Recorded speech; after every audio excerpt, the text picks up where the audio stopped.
ক্রিকেটে কাকতালীয় বলে কিছু আছে নাকি ইতিহাস নিজের মতো করেই ভবিষ্যতের ইঙ্গিত দিয়ে যায়? আশ্চর্য এক সমীকরণ বলছে, যখনই বিশ্বমঞ্চে গ্রুপ পর্ব থেকে ছিটকে যায় অস্ট্রেলিয়া, তখনই ট্রফি উড়ে যায় পাকিস্তানের হাতে। 1992, 2009, 2017 তিনবারই ঘটেছে একই ঘটনা। এবারও কি সেই পুরনো গল্পের পুনরাবৃত্তি হতে যাচ্ছে? অস্ট্রেলিয়ার বিদায়ের পর নতুন করে স্বপ্ন দেখতে শুরু করেছে পাকিস্তান। তবে কি আবারও বাবর শাহিমদের হাতেই উঠবে বিশ্বকাপের সোনালী ট্রফি? চলুন মিলিয়ে দেখি ইতিহাস আর বর্তমানের রহস্যময় সমীকরণ।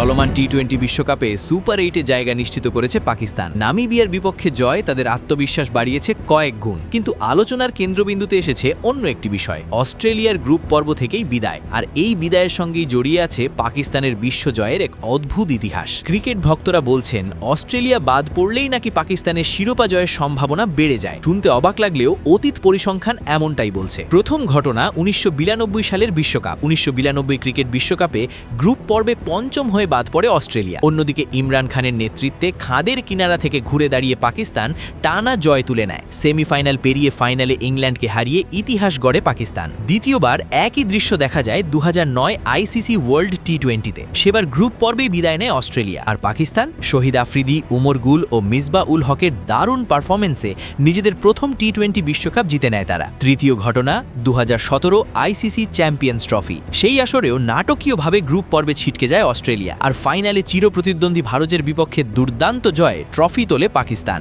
তিনটি বড় বৈশ্বিক আসর, তিনবারই অস্ট্রেলিয়ার বিদায়, তিনবারই পাকিস্তানের উত্থান। এবার আবারও সেই চিত্র। চলমান টি-20 বিশ্বকাপে গ্রুপ পর্ব থেকেই বিদায় নিয়েছে অস্ট্রেলিয়া। ফলে স্বাভাবিকভাবেই পাকিস্তানের সমর্থকরা 2-4 মিলিয়ে আশাবাদী হয়ে উঠেছেন। তবে ইতিহাসই কি সব?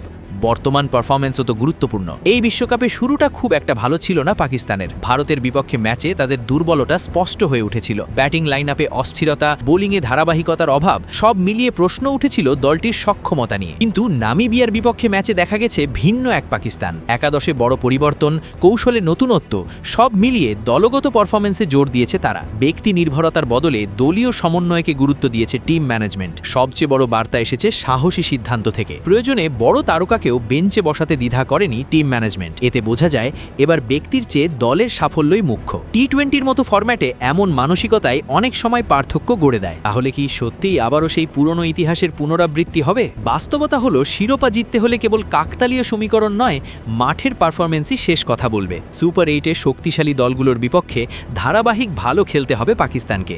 আর পাকিস্তান বরাবরই বড় মঞ্চে চমক দেখাতে ভালোবাসে। যখন কেউ আশা করে না, তখনই তারা ঘুরে দাঁড়ায়। অস্ট্রেলিয়ার বিদায় হয়তো কাকতালীয়, হয়তো শুধুই পরিসংখ্যান, কিন্তু পাকিস্তানের জন্য এটি নতুন করে বিশ্বাস জাগানোর উপলক্ষ। ইতিহাসের রহস্যময় সমীকরণ যদি আবারও মিলে যায়, তবে দ্বিতীয়বারের মতো টি-20 বিশ্বকাপের মুকুট উঠতে পারে পাকিস্তানের মাথায়। এখন দেখার পালা, এটি কি শুধুই কাকতালীয় ইতিহাস নাকি নতুন এক রূপকথার সূচনা।